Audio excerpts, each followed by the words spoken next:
On December 25th, Christians all over the world celebrate the birthday of Jesus, Christ's Mass, or Christmas. But the stories in the New Testament never talk about the date when Jesus was born. There are only two Gospels that talk about the birth of Jesus, Matthew and Luke, and both of them agree on a lot of things. They agree on the place of Jesus' birth, Bethlehem. They agree on the name of his mom and dad, Joseph and Mary. And they generally agree on the time when he was born, under the reign of Herod the Great. But there is no mention when in the calendrical year this occurred. So why December 25th? A super popular theory today is that the ecclesiastical authorities chose December 25th to coincide with a Roman holiday, either to help spread Christianity or to put a Christian label on an already popular pagan holiday. Today we're going to look a little bit more closely at the pagan origins theory of December 25th for Christmas. Parts of this theory may actually be historical, but there are a few problems with it that should make us a little skeptical.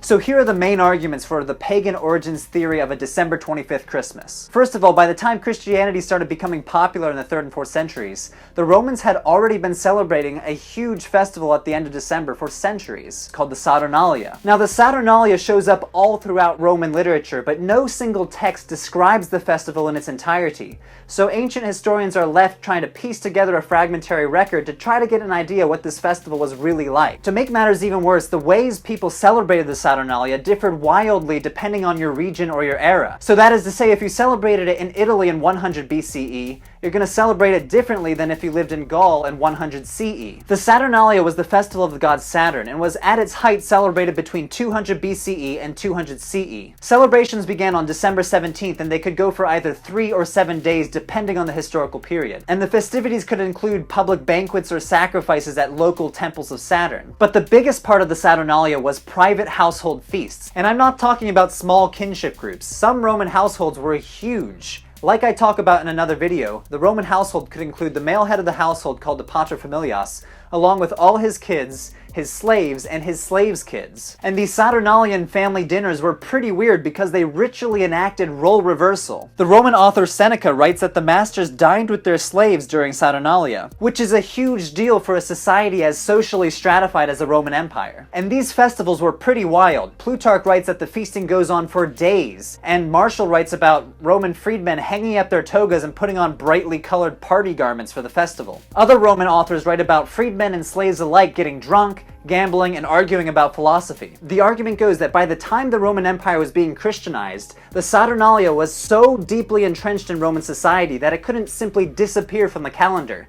No matter what, the Romans would be celebrating something in the month of December. So either to convert the population or to cave to popular demand, the church authorities relabeled late December, specifically December 25th, as Jesus' birthday, and not something special for Saturn. A second line of evidence comes from the 3rd century, when Emperor Aurelian declared December 25th as the official festival day for Sol Invictus, the Roman sun god. And the argument is very similar, that the church authorities would have been very quick to relabel this pagan solar festival with their own heavenly god, Jesus. As early as the 13th century, people have theorized that Christians started celebrating December 25th as Jesus' birthday because it was already popular with the pagan population. A note on a manuscript from the Syrian bishop Jacob Bar Salibi says, "It was a custom of the pagans to celebrate on the same December 25th, the birthday of the sun. In these solemnities and revelries, the Christians also took part.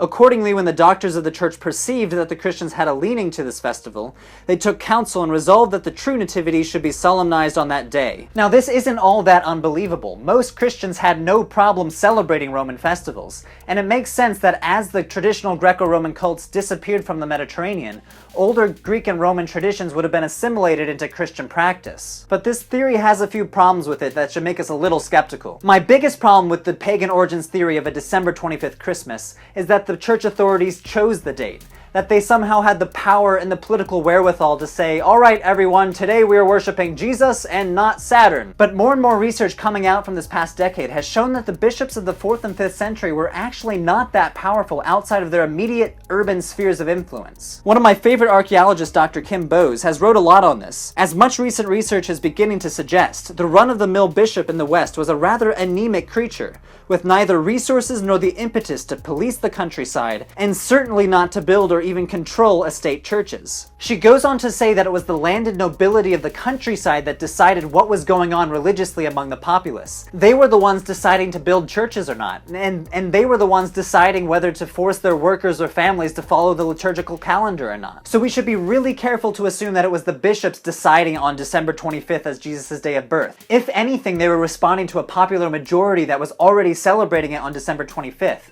rather than dictating that day as the official day of Jesus' birth. Now, my second problem with the pagan origins theory is even more serious. Half of Christianity back then didn't celebrate Christmas on December 25th. Christians living in the Eastern Empire, especially in Asia Minor and Egypt, celebrated Christmas on January 6th.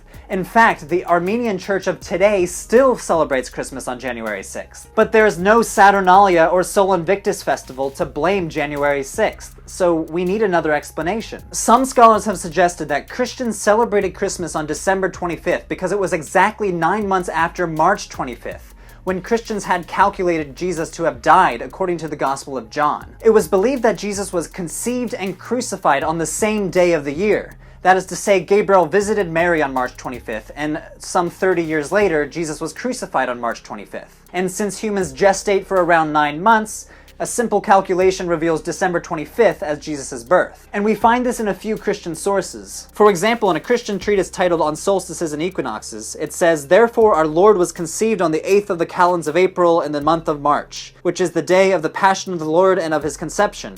From on that day he was conceived, and on the same day he suffered." St. Augustine also writes, "For Jesus is believed to have been conceived on the 25th of March, upon which day also he suffered." In the Eastern Empire, they did the same calculation, but they were calculating from April 6th instead of March 25th, which results in the date of January 6th as Jesus' birthday. So in both the East and the West, we have Christians calculating Jesus' birth to be 9 months after when they thought he had died, which, depending on your calculation, could either be March 25th or April 6th. The discrepancy probably comes from trying to translate the Jewish calendar in the Gospel of John. It yields different dates depending on how it was calculated back then. So it may well be the case that December 25th was not chosen because of some pagan holiday, but because it happened to fall 9 months after the traditionally accepted day of Jesus' death, which happened to be the traditionally accepted day of his conception, March 25th, or April 6th. So all this to say, next time someone says December 25th was chosen for Christmas because of a pagan holiday, whether it's the Saturnalia or the Sol Invictus festival,